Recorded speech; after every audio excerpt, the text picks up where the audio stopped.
बिस्मिल्लाहिर्रहमानिर्रहीम। अस्सलाम वालेकुम students, myself Qasim Ali, आपका physics teacher. But as you know well कि हमने अपनी सेकेंड ईयर फिज़िक्स का चैप्टर नंबर 21 जिसका नाम था न्यूक्लियर फिज़िक्स, उसका अख्तिताम कर लिया था टॉपिक्स का। और अपनी प्रीवियस वीडियो में हमने एग्जांपल्स को भी स्टडी कर लिया और अपनी आज वाली इस वीडियो में हम एक्सरसाइज प्रॉब्लम या न्यूमेरिकल्स को स्टार्ट करने जा रहे हैं। तो चलते हैं हम अपनी वीडियो की तरफ, अपने लेक्चर की तरफ। जो टॉपिक हमारा आज का होगा स्टूडेंट्स वो होगा न्यूमेरिकल्स। और सबसे पहला न्यूमेरिकल नंबर 21.1 ये हम देखते हैं इसको कैसे सॉल्व आउट करना है। फिर से वही बात दोहरा रहा हूँ कि जब भी आपने न्यूमेरिकल्स या एग्जांपल्स करनी हो अपनी बुक अपने सामने रखा करें, ताकि मैं स्टेटमेंट बोर्ड पे नहीं लिख रहा, आप अपनी बुक से मेरे बोलने पर स्टेटमेंट को फॉलो करते जाएं और साथ ये भी समझ आ जाए कि हमने इसमें क्या गिवन है, हमारे पास क्या फाइंड करना चाह रहे हैं और किस तरह से हम इसको हल करेंगे। ये सारा स्टेटमेंट से ही पता चलेगा। आप अपनी बुक को अपने सामने रखा करें ताकि स्टेटमेंट की समझ आ सके। तो मैं पढ़ने जा रहा हूँ स्टेटमेंट नंबर 21.1। कह रहे find the mass defect and the binding energy of tritium. ठीक है, ट्राइटियम की mass defect energy, mass defect और बाइंडिंग एनर्जी दोनों चीजें फाइंड करनी है। If the atomic mass of tritium is given है तो हमने क्या करना है, एटॉमिक मैस गिवन है उसकी मदद से मैस डिफेक्ट और बाइंडिंग एनर्जी इसमें से हम कैलकुलेट करेंगे। तो स्टूडेंट्स गिवन डाटा की तरफ अगर हम चलें, गिवन डाटा में क्या है आपके पास,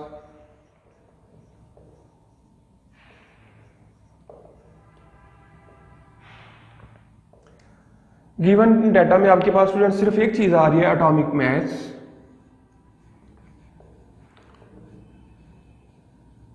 उसको हम रिप्रेजेंट करते हैं m के साथ। आप ट्रिटियम था तो वो लिख लेते हैं ट्रिटियम का फार्मूला 3 और 1। ठीक है, वो आपके पास गिवन है 3.016 3.016 3.016 U। ये आपके पास मैस गिवन था ट्रिटियम का। तो अब इसकी मदद से हमने मैस डिफेक्ट भी निकालना है और बाइंडिंग एनर्जी भी कैलकुलेट करेंगे। तो टू फाइंड हमारे पास स्टूडेंट्स क्या आएगा, there are two things that we have to find, number 1, number 2। Number 1 हम निकालेंगे mass defect which is represented by del m। Second one आपके पास आएगा बाइंडिंग एनर्जी, ये भी हम कैलकुलेट करेंगे। अब अगर कैलकुलेशन की तरफ चले स्टूडेंट तो सबसे पहले हम कैलकुलेट करेंगे मैस डिफेक्ट। तो मैस डिफेक्ट के लिए हमें मैस डिफेक्ट का फार्मूला पता है स्टूडेंट्स, वो आपके पास क्या आ रहा था, del m is equal to GMP mass of proton plus NMN mass of neutron. ठीक है, यहां इसको हम दूसरी तरफ भी लिखते थे A minus Z into N, यानी मैस ऑफ न्यूट्रॉन Mn हम लिखते थे इसको, माइनस मैस ऑफ ट्रिटियम इसमें से माइनस करेंगे, यानी जो न्यूक्लियस का मैस होता है वो हम इसमें से माइनस कर देते हैं। अब स्टूडेंट्स मैस ऑफ प्रोटॉन और मैस ऑफ न्यूट्रॉन ये आपको जुबानी तौर पर पता होना चाहिए, ट्रिटियम के लिए आपने याद रखना है, ये सवाल में गिवन आपको नहीं होगा। अब इधर MP आपके पास क्या आएगा, मैस ऑफ प्रोटॉन वो लिखा हुआ है 1.00276 U। मैस ऑफ न्यूट्रॉन आपके पास क्या आएगा 1.08665 और साथ ये U। अब स्टूडेंट्स आप क्या करेंगे, इसमें इनकी वैल्यूज को पुट करेंगे फार्मूला के अंदर। तो डेल m आपके पास क्या आ जाएगा, del m is equal to ZMP, यानी इधर हम लिखेंगे 1 इंटू 1.00726 प्लस 3 माइनस 1। ठीक है, 3 ये देखें मैस, एटॉमिक मैस और चार्ज, मैस नंबर और चार्ज नंबर, 3 माइनस 1 आ गया, साथ मैस ऑफ फार्मूला था मैस ऑफ न्यूट्रॉन जो कि ये हमने फाइंड किया है, ये लिखा हुआ है, साथ आपके पास आ जाएगा 1.00 8665 माइनस मैस ऑफ न्यूक्लियस जो कि गिवन था 3.016049। ये सारी वैल्यूज को पुट कर दिया हमने फार्मूला के अंदर। अब स्टूडेंट्स आप क्या करेंगे, अगर इनको कैलकुलेट करें तो आपके पास क्या आएगा, 1.007276 प्लस 3 माइनस 1 आंसर आएगा 2। जब 2 को आप इसके साथ मल्टीप्लाई करेंगे तो आंसर आ जाएगा 2.00017330 0173 और साथ फिर से 3 माइनस 3.01604 और 9। अब स्टूडेंट्स अगर हम इनको क्या करें, इन दोनों को प्लस करके इसको माइनस कर देंगे तो आपके पास आ जाएगा मैच डिफेक्ट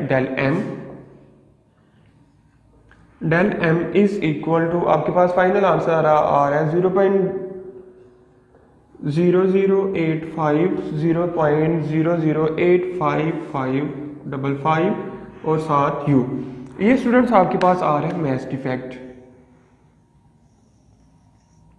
ठीक है, मैच डिफेक्ट आ गया। सेकंड वन हमने कैलकुलेट करनी थी binding energy.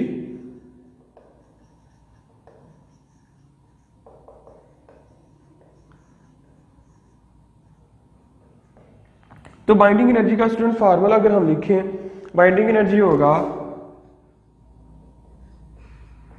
Del M multiplied 931। ये चैप्टर के अंदर भी हम फार्मूलाज को पढ़ के आ चुके हैं, क्योंकि 1u जो आपको पता है वो बराबर होता है 931 के बराबर। अब इनके अंदर वैल्यूज को अगर हम पुट कर दें, डेल एम अब भी हमने कैलकुलेट किया, बाइंडिंग एनर्जी हम कैलकुलेट करना चाह रहे हैं। डेल एम अभी हमने ये कैलकुलेट किया 0.0085 और 5 मल्टीप्लाई 931। अब अगर इन दोनों को आप मल्टीप्लाई करेंगे स्टूडेंट्स तो आंसर आ जाएगा binding energy is equal to 7.97 mega electron volt. ये आपके पास आ जाएगी बाइंडिंग एनर्जी ऑफ ट्रीटियम और मैच डिफेक्ट ऑफ ट्रीटियम। ये दोनों हमने इस इक्वेशन, इस न्यूमेरिकल के अंदर हमने सॉल्व करने थे, जो कि बिल्कुल ही सिंपल है आई थिंक सो। और आई होप कि आपको भी इसकी समझ आ गई होगी। ठीक है, सिंपल आपने मैच डिफेक्ट का फार्मूला और बाइंडिंग एनर्जी का फार्मूला याद रखना है। और एक और चीज़ जो याद रखने वाली है, ट्रीटियम के लिए आपने उसके मैस ऑफ प्रोटॉन, उसका मैस ऑफ न्यूट्रॉन, ये आपको ज़बानी याद रखनी पड़ेगा, क्योंकि ये टर्निंग पॉइंट आ रहा है इस न्यूमेरिकल के अंदर। आई होप सो कि आपको इसकी समझ आ गई होगी। तो स्टूडेंट चलते हैं, फिर इसको रेज करने लगा हूँ, चलते हैं हम अपने नेक्स्ट क्वेश्चन की तरफ, जो कि है 21.2।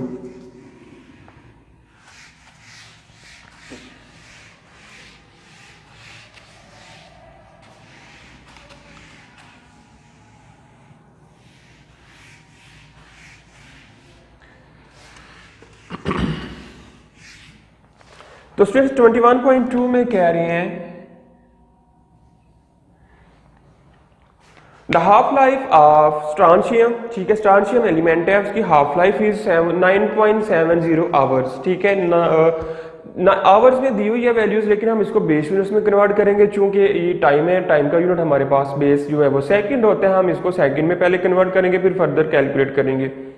Find its decay constant. ठीक है जी, डीके कांस्टेंट हम इसका फाइंड करेंगे।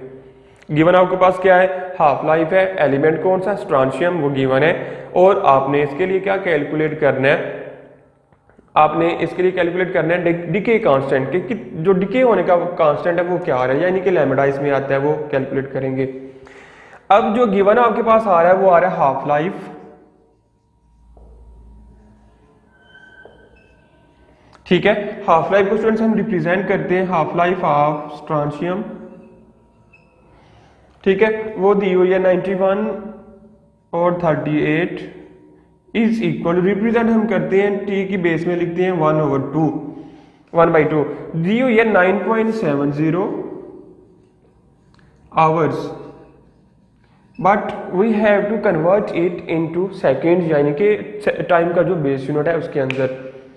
अब आवर्स को सेकंड में कन्वर्ट करने के लिए स्टूडेंट्स यू नो वेल कि पिछली क्लासेस से हम स्टडी करते आ रहे हैं कि एक आवर में कितने मिनट्स होते हैं उसके साथ मल्टीप्लाई करेंगे यानी 60, फिर एक मिनट में कितने सेकंड होते हैं उससे मल्टीप्लाई करेंगे यानी कि फिर से 60। ठीक है, इन दोनों को मल्टीप्लाई करेंगे तो आपके पास जो आंसर आएगा सेकंड्स की फॉर्म में वो आएगा 34920 34920 सेकंड। ठीक है, ये आपके पास आ गया half life of स्ट्रांशियम in second from hours. ठीक है, आवर्स टू सेकंड हमने इसको कन्वर्ट कर लिया। टू फाइंड इसके अंदर स्टूडेंट्स हम क्या करेंगे कि हमने क्या कैलकुलेट करना चाह रहे हैं इसके अंदर, वो आ रहा है डीके कांस्टेंट।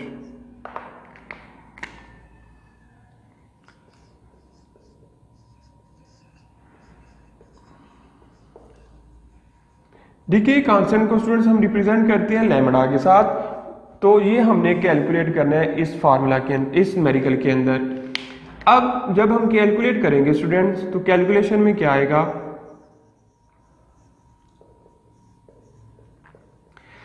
कैलकुलेशन में जो हाफ लाइफ का फार्मूला स्टूडेंट्स हम वो लिखेंगे। ठीक है, हाफ लाइफ बराबर होती है हमारे पास is equal to T 1/2 is equal to 0.63 divided by lambda.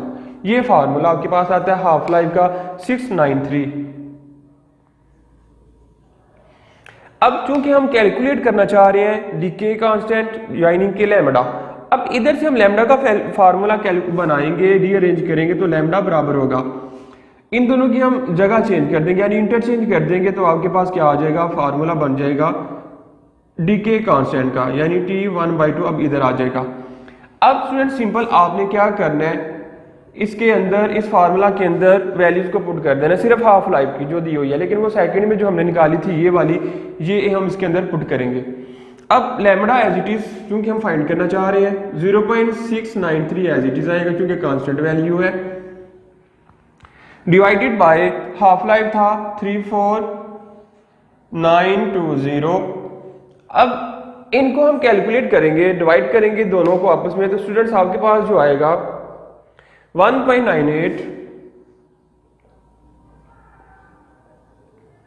Into 10 की पावर -5 पर सेकेंड। ठीक है, एक सेकंड के अंदर इतना डीके कांस्टेंट आएगा। किसके लिए था ये, स्ट्रांशियम के लिए। स्टूडेंट्स बिल्कुल सिंपल सा क्वेश्चन, कोई भी टर्निंग पॉइंट इसके अंदर नहीं था, सिर्फ एक चीज जो हमने एक्स्ट्रा करनी पड़ी वो ये था कि आवर्स को हमने सेकंड्स में कन्वर्ट किया। अगर ये आवर्स को सेकंड में कन्वर्ट कर लेते हैं तो बिल्कुल सिंपल सा क्वेश्चन आपके पास आ जाएगा। तो स्टूडेंट्स दोनों न्यूमेरिकल्स हमने 21.1 21.2 सॉल्व किए हैं जो कि सिंपल्स थे बिल्कुल। आई होप कि आप इसको समझ गए होंगे। ठीक है, क्योंकि कोई भी पहले में दो टर्निंग पॉइंट था कि मैस ऑफ प्रोटॉन और मैस ऑफ न्यूट्रॉन। ठीक है, जिस भी एलिमेंट की बात हो रही हो उसके लिए आपने उसको याद रखना है, लेकिन इसमें सिर्फ आपने आवर्स को सेकंड में कन्वर्ट करना और सिंपल फार्मूला लगा के वैल्यूज को पुट करके आपके पास आंसर आ जाएगा। तो स्टूडेंट्स आज की इस वीडियो के लिए हमारे पास ये दो न्यूमेरिकल्स थे। मिलते हैं हम अपनी अगली नेक्स्ट वाली वीडियो में अपने फर्दर न्यूमेरिकल्स के साथ। तब तक के लिए मुझे इजाजत दीजिएगा। अल्लाह हाफिज। वीडियो पसंद आई तो लाइक करें, अपनी राय कमेंट करें। ऐसे ही मजीद वीडियोस के लिए हमारा चैनल सब्सक्राइब करें और बेल का आइकन दबाएं ताकि आपको हर वीडियो का नोटिफिकेशन मिलता रहे।